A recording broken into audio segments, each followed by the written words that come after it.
धर्म और राष्ट्रीयता के बारे में जब चर्चा चलती है तो मुझे लगता है कि लड़ाई एक बहुत बड़ी छिड़ जाती है। और जब हम अंतर्राष्ट्रीय एग्जाम्पल्स जो आपने भी और आपने भी जो दिए हैं उसके परिप्रेक्ष्य में देखते हैं तो कई दफ़ा ये भी लगता है कि वो सामने वाला देश हमें क्यों आईना दिखा रहा है, हम उनसे कहीं बेहतर हैं।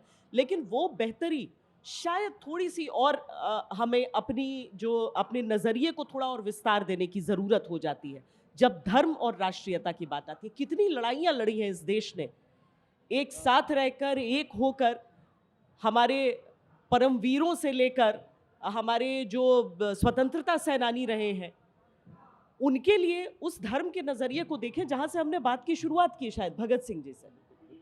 नहीं, हम देखिए अब राष्ट्रीय आंदोलन के जो लोग हमारे हैं, जो राष्ट्रीयता जिनसे विरासत में हमें मिली, क्योंकि हम हमारे राष्ट्र को डिफाइन भी उन्हीं लोगों ने किया अब से 100 साल पहले, पूरे 100 साल 150 साल के पीरियड में, और उन्हीं ने हमें राष्ट्रवाद की परिभाषा भी दी। राष्ट्रीय आंदोलन में जो लोग इस राष्ट्रवाद को परिभाषित कर रहे थे, उन लोगों ने आपस में बड़ा संघर्ष किया परिभाषा को सामने लाने के लिए।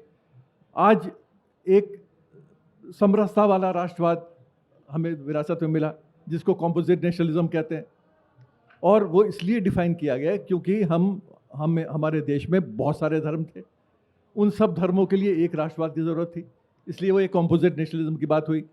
उसी पीरियड में हम देखते हैं इस्लाम के नाम पर राष्ट्रवाद की बात हो रही है, जो अल्टीमेटली पाकिस्तान के रूप में सामने आया। एक हिंदू धर्म को लेकर राष्ट्रवाद था, हिंदू महासभा, वीर सावरकर से लेके वो पूरा 1923 में किताब लिखी, उसके अंदर डेफिनेशन ही बिल्कुल अलग है। वो कॉम्पोजिट नेशनलिज्म है ही नहीं, वो हिंदू आइडेंटिटी पे बेस्ड है और वो मुस्लिम आइडेंटिटी पे बेस्ड था। एक तो चला गया, पाकिस्तान बना दिया, भारत को विभाजित किया धर्म के नाम पर। एक ने कोशिश किया आज़ादी के बाद 47 में कि पाकिस्तान अगर इस्लामिक राष्ट्र बन सकता है तो हम हिंदुस्तान को हिंदू राष्ट्र क्यों नहीं डिक्लेयर कर सकते, जिसको गांधी, पटेल, मौलाना आज़ाद, नेहरू और सभी लोगों ने कहा कि भाई अगर आप मुस्लिम लीग की तरह से देश को बनाना चाहते हो तो फिर ये लड़ाई क्यों थी, क्यों लड़ी इतनी लंबी लड़ाई हमने? इसीलिए लड़ी कि हम मुस्लिम लीग की विचारधारा से, जो डिवाइसिव विचारधारा है, जो सेक्टेरियन विचारधारा है, उससे एग्री नहीं करते थे।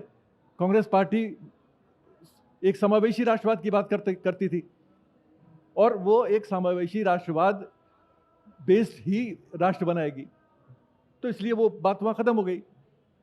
लेकिन ये सवाल उठा उस समय, तो जो विरासत में हमें राष्ट्रवाद मिला वो एक कॉम्पोजिट नेशनलिज्म था जिसको हमने चलाया और आज भी हम उसको याद रखने की कोशिश करते हैं। उसमें कौन लोग थे? उसमें भगत सिंह जैसे लोग जिनका मैंने नाम लिया, सुभाष चंद्र बोस को पढ़िए। आज सुभाष चंद्र बोस के बारे में बड़ी बड़ी बात होती है, आईएनए से शुरू करते हैं। अरे भाई, सुभाष चंद्र बोस आईएनए नहीं है, आईएनए तो सुभाष चंद्र बोस का आखिरी लड़ाई है। 1920 और 1930 का सुभाष चंद्र बोस देखिए ना, क्या क्या लिखा है वो पढ़िए ना। हरिपुरा सेशन 50 पेज का भाषण है, अध्यक्षीय भाषण, वो पढ़िए, उसमें पता चलेगा क्या विजन था सुभाष चंद्र बोस का।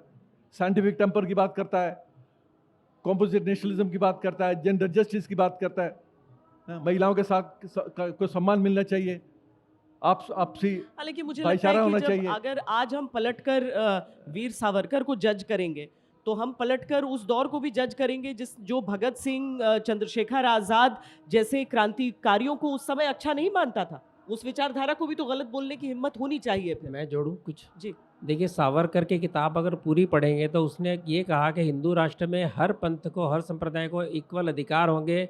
अगर हिंदू को लगता है मेरे विशेष अधिकार होंगे तो गलत है। ये सावरकर की पुस्तक में लिखा हुआ है, आपने ही पढ़ा होगा ज़रूर, आप बहुत पढ़ते हैं। और इसके अलावा अम्बेडकर ने और बहुत कुछ कहा था। अम्बेडकर ने यह भी कहा था अगर पंथ के नाम पे, धर्म के नाम पे देश बनी गए हैं तो कंप्लीट एक्सचेंज करिए पॉपुलेशन का, वो भी हमने नहीं माना। और फिर हम जिस मुद्दे से सारा ये डिबेट शुरू हुई थी उसी पे आ गए हैं कि क्या भारत की राष्ट्रीयता एक 100 साल पहले डिफाइन हुई थी या उसकी राष्ट्रीयता 10,000 साल पहले डिफाइन हो चुकी थी, जिसका अपभ्रंश हुआ, जिसका स्वरूप डिस्टॉर्ट हुआ, बिगड़ा, जिसको दोबारा संवारने की आवश्यकता है। और किसी भी तौर पर ये पंथ के साथ, नैरो माइंडेड के साथ ना सावरकर ने कहा था, जैसे मैंने आपको उदाहरण दिया, इवन जिस भगत सिंह की हम बात कर रहे हो, भगत सिंह ने सावरकर की पुस्तक को ट्रांसलेट करके बांटा था। कहाँ उन्होंने बात आता है? सावरकर, नहीं, बिल्कुल हाँ, गलत, बिल्कुल उन्होंने गलत। कुछ नहीं है। सावरकर का सम्मान किया। ये हिस्ट्री सावरकर के सम्मान करने के भाई विषय तो साहब, मैं आपको दिखा दूंगा उसके बाद में। This is fake history. नहीं, ये है ही नहीं, अच्छा, कुछ नहीं, लेना देना नहीं, आप गलत कर रहे हैं। नहीं, अब मैं सावरकर नहीं के चाहूंगा साथ कि सब में, लोगों को गलत इतिहास नहीं, पहुंचे। देखिए मैंने आपको टोका नहीं था। नहीं, मैं आपके अपने विचार है, ये अपने बड़ा- विचार है। ये मैं भाई- कहता हूं कि जो घर जाके गूगल में करें कि भगत सिंह ने सावरकर के बारे में क्या कहा था। ठीक है, मैंने नहीं भगत आप सिंह की करिए, एक मतलब लाइन मैं पढ़ी है। वैसे नहीं करता हूं, मैं कहता हूं जाके घर इरफान गूगल इरफान कर ले जी, लो। एक मिनट, एक कुछ मिनट। लेना देना नहीं है। उन्होंने अपनी बात कर दी, आपने कहा कि ये गलत फैक्ट है। बिल्कुल गलत, ठीक बिल्कुल। है, ठीक है, वो भाई पर अपनी नहीं। बात कंप्लीट कर लेना। हाँ, तो मेरा ये कहना है कि हम नैरो सोच से बाहर निकलें, अपनी पुरानी जड़ों को मत भूलें। आप उसको, हमारे देश में रिवाज है कि जब कोई व्यवस्था पुरानी होती है उसको बदल के रिफॉर्म करने की पद्धति है, चाहे वो हमारे हमारे हमारे संत हों, चाहे हमारे विचार हों। जिस समय पेजावर मठ के स्वामी को ये मनाया गया कि आप वर्ण धर्म को अपना पक्का धर्म का हिस्सा मत मानो, और आपको सारे हिंदू एक समान है, पहले नहीं माने, बातें मान गए, शंकराचार्य भी कुछ मान गए। इसके कारण सभी हिंदू में कोई ऊंच नीच नहीं है, ये ऐसा रेजोल्यूशन विश्व हिंदू परिषद पास कर सका। इसीलिए अगर हम आज जो उफान है, उफान इसलिए है कि लगातार हमको नेगेटिव हिस्ट्री बताई गई, लगातार हमको बताया गया, ना हमारे साइंस था, ना हमारे पास विज्ञान था, ना हमारे पास इतिहास था, हम बिल्कुल काम से गए बीते जंगली लोग थे, ये सारा अंग्रेजों ने बताया, उसका आज तक हमें पिलाया गया। उसके विरोध में आज लोग ज़्यादा उबल रहे हैं। मेरा विश्वास है कि आने वाले 5-7 साल के अंदर शांत होगा सारा समाज वापस, और समाज मानेगा कि हमारी जड़ें क्या हैं, हमारी संस्कृति क्या है और हमारा देश क्या है। समाज अपने आप उस स्थल पर आएगा। अब एक टेम्परेरी उफान है जिसको आप लेके सारे समाज को या सारे भारत के विचारों को नेगेटिव नहीं कह सकते। ठीक है, क्लोजिंग कमेंट्स। नहीं, ये तो नेगेटिव कहने की तो बात ही नहीं है, मतलब वो नेगेटिव तो कोई बात हो ही नहीं रही। बात यह है कि आप इतिहास में वो देखने की कोशिश करते हैं जो इतिहास में नहीं था। मैं उस पर सवाल उठा रहा हूँ। आपने जो अभी भगत सिंह का जिक्र किया, भगत सिंह ने अपनी एक लेख में जिक्र किया है सावरकर की 1857 की किताब का। बस सिर्फ एक बार जिक्र आता है कि वो उस किताब को पढ़ना चाहिए, और मैं भी कहता हूँ हमने पढ़ी है, मेरे पास तो किताब है, वो पढ़नी चाहिए। तो वो भगत सिंह ने जिक्र किया, बस उसके अलावा कुछ भी नहीं है, कोई जिक्र नहीं है सावरकर का, ना उनके विचार, सावरकर के विचारों से कोई एंगेजमेंट है, कोई बातचीत नहीं है, और उसमें कोई ताज्जुबी बात भी नहीं है कि भगत सिंह का जीवन इतना छोटा है।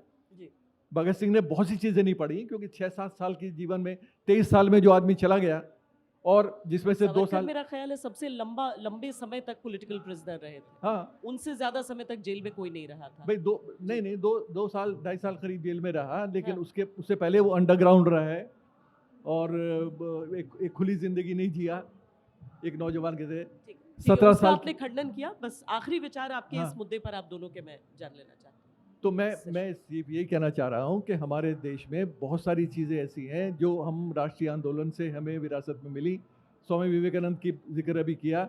आज इतिहास पर इतना डिबेट होती है, ख़ास तौर से मध्यकालीन भारत पर। स्वामी विवेकानंद की लेख पढ़िए ना, मुगलों के बारे में स्वामी विवेकानंद का क्या विचार थे। स्वामी विवेकानंद ने लिखा कि मैं अपनी सोच के बाद ये मैंने तय किया है, ये मैंने कंक्लूजन मेरा है कि अशोका के बाद अगर कोई देश में ऐसा शासक रहा है जो समावेशी भारत की कल्पना करता था, वो अकबर है। वो अकबर है, ये विवेकानंद लिख रहे। और जाहिर है कि अब मैं नहीं समझता हूँ कि ये कोई बहुत बड़ी बात है। आज क्या नहीं पड़ रही है, क्योंकि आज मुगलों से बुरा कोई है ही नहीं, है ना। आप मध्यकालीन भारत से पीछे जाना नहीं चाहते। इरफान वहीब जी, असल में दिक्कत ये हुई थी कि केवल लोगों को जो दिक्कत हुई वो ये हुई कि जो बुरी बातें थी उनका कहीं पर उल्लेख ही नहीं हुआ। हाँ। जो बुरी बातें रही उनका कहीं पर जिक्र ही नहीं हुआ। आपको केवल कुछ पंक्तियां लिख दी गई जिसमें सिर्फ जो पॉजिटिव्स थे। लोगों को इसी बात का ऐसा नहीं है, बहुत सारी चीजें लिखी गई हैं। मैं एक बात मानता हूं कि इन्होंने स्वीकार किया कि 1857 की जो युद्ध था, उस सत्ता संग्राम का पहला युद्ध सावरकर ने कहा, उसके पहले कोई कहता नहीं था। उसको भारत में कहने के लिए कई साल लग गए, वो सावरकर थे। इतना ही नहीं, उसके पहले भी स्वतंत्रता संग्राम में इतने सेनानी होकर गए, चाहे वो डच के विरुद्ध युद्ध हो, चाहे राजा कृष्ण वर्मा ने जो त्रिवेंद्रम में हराया डच को, जिसके कारण दोबारा आए नहीं, वहाँ से लेकर रानी बल्लाल हो, चाहे रानी दुर्गावती, से कहीं भी हमारे इतिहास में इन सभी का कोई जिक्र नहीं है। वो जिक्र अब होने लगा है, और ये स्वतंत्रता संग्राम कई सालों तक चला, सशस्त्र भी और बिना शस्त्र का हिंसा से भी जब बताया गया कि केवल अहिंसा से आज़ादी पाई गई, वो गलत था। ये अगर इतिहास आता है, इसमें गलत क्या है? उससे गांधी जी कम नहीं पड़ते, उससे नेहरू जी कम नहीं पड़ते, लेकिन उसके कारण हमारे जो योद्धा इतने बड़े राष्ट्र के लिए लड़े और जिन्होंने जानें दी, उनका ज़िक्र तो होना चाहिए। तो जब हम कहते हैं इतिहास लिखो, हम ये नहीं कहते उसको डिस्टॉर्ट करो, हम कहते हैं कि कम से कम जो है उसको स्वीकार करो, उसको लोगों के सामने लाओ, लोगों को बताओ। भगत सिंह, राजगुरु ये सारे इकट्ठे थे और सारे के सारे उत्तर से दक्षिण तक ये चला। ओवी पिल्लई को कितने लोग जानते हैं, जिसका सारा स्वदेशी के कारण सारा उद्योग नष्ट हो गया? कितने लोग जानते हैं चिदम्बरम ओपी पिल्लई के बारे में? बहुत कम लोग जानते हैं। तो दक्षिण से लेकर उत्तर तक जो स्वतंत्रता का संग्राम चला और एक राष्ट्र माना सबने, उसके लिए सबने ऊपर से नीचे तक संघर्ष किया, उसका जिक्र आज़ादी की लड़ाइयों में नहीं हुआ। वरना वो जो आज़ादी की किताबें एक बार रिजेक्ट हुई, दोबारा ना बनती। ये मेरा कहना है।